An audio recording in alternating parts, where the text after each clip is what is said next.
You might want to ask yourself why the entire culture is utterly saturated with mass media entertainment from all sides, while the educational system in America continues its stupefying downward slide since the U.S. government decided to take over and subsidize the public school system.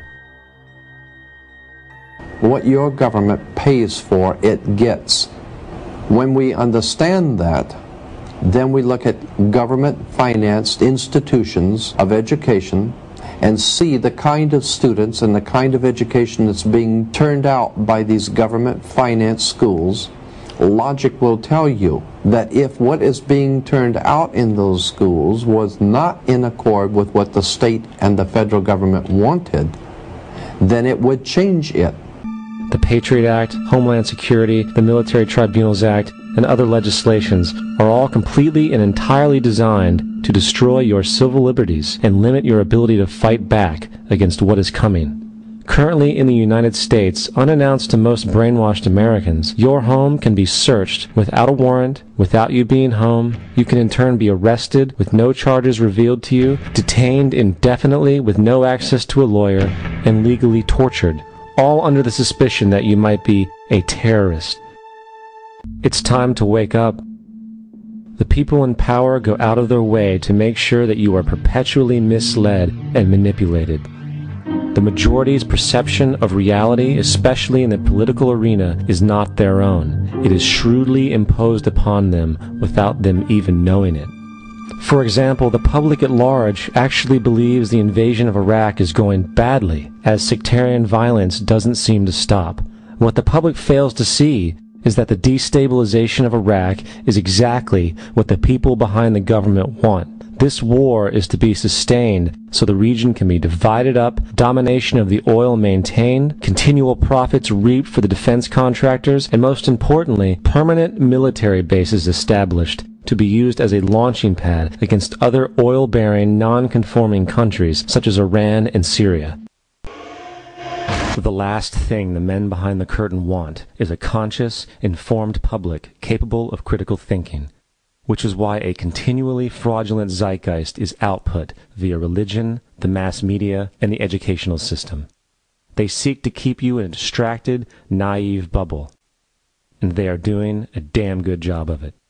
In 2005, an arrangement between Canada, Mexico, and the United States was made. This arrangement, unannounced to the public, unregulated by Congress, merges the United States, Mexico, and Canada into one entity, erasing all borders. It's called the North American Union, and you might want to ask yourself why you've never heard of this. In fact, there is only one mainstream reporter who has actually heard of and has had the courage to cover this issue.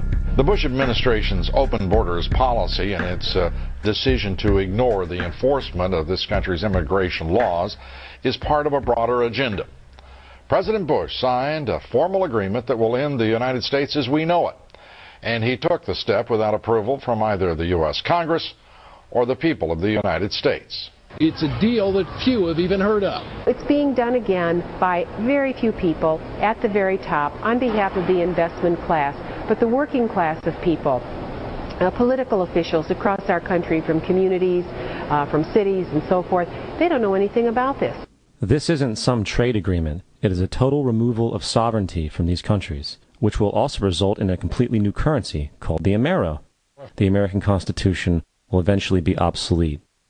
You would think that a situation like this would be on the cover of every major newspaper.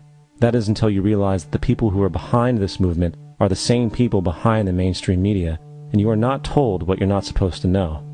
The North American Union is the same concept as the European Union, the African Union, and the soon-to-be Asian Union, and the same people are behind all of them.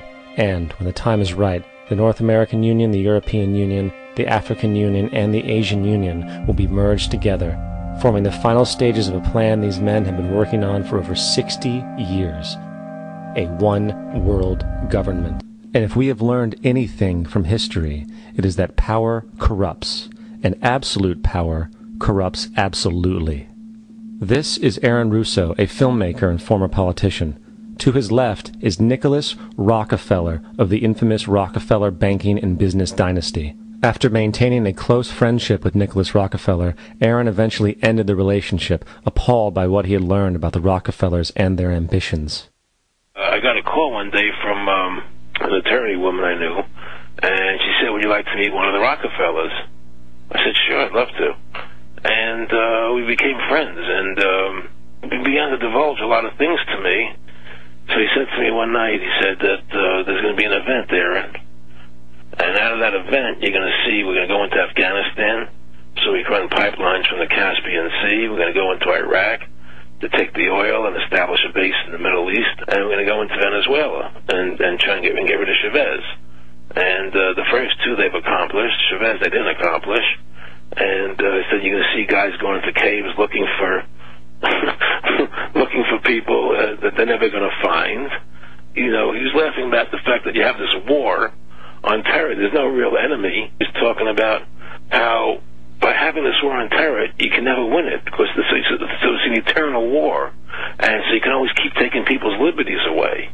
And I said, how are you going to convince people that this war is real? He said, but the media can convince everybody it's real. I mean, you know, it's just that you keep talking about things, you keep saying it over and over and over again, and eventually people believe it. You know, you created the Federal Reserve in 1913 through lies. You create 9/11, which is another lie. Through 9/11, then you're fighting a war on terror, and now all of a sudden you go into Iraq, which was another lie, and now they're going to do Iran. You know, and it's all one thing leading to another, leading to another, leading to another. Now, I would say, what are you doing this for? What's the point of this thing? You have all the money in the world you ever want. You have all the power. I said, you know, you're hurting people. It's not a good thing. And he would say, what do you care about the people for? Take care of yourself and you take care of your family. And then I said to him, what are the ultimate goals here? He said, the ultimate goal is to get everybody in this world chipped with the RFID chip, and have all money be on those chips and everything on those chips. And if anybody wants to protest what we do or violate what we want, we just turn off their chip. That's right, microchipped.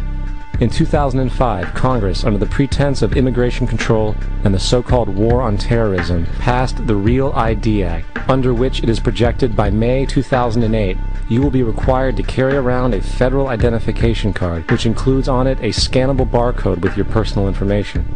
However, this barcode is only an intermediary step before the card is equipped with a VeriChip RFID tracking module, which will use radio frequencies to track your every move on the planet.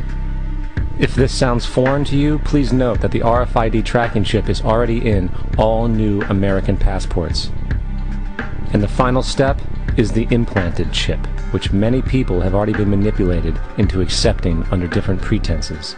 We have a Florida family who are really pioneers in a brave new world. They have volunteered to be the first ever to have microchip identification devices implanted into their body. After 9/11, I was really concerned with the security of my family. In the end, everybody will be locked into a monitored control grid where every single action you perform is documented. And if you get out of line, they can just turn off your chip, for at that point in time, every single aspect of society will revolve around interactions with the chips. This is the picture that is painted for the future if you open your eyes to see it. A centralized one-world economy where everyone's moves and everyone's transactions are tracked and monitored, all rights removed. The most incredible aspect of all, these totalitarian elements will not be forced upon the people. The people will demand them. For the social manipulation of society through the generation of fear and division has completely detached humans from their sense of power and reality. A process which has been going on for centuries, if not millennia. Religion, patriotism, race, wealth, class, and every other form of arbitrary, separatist identification and thus conceit has served to create a controlled population, utterly malleable in the hands of the few.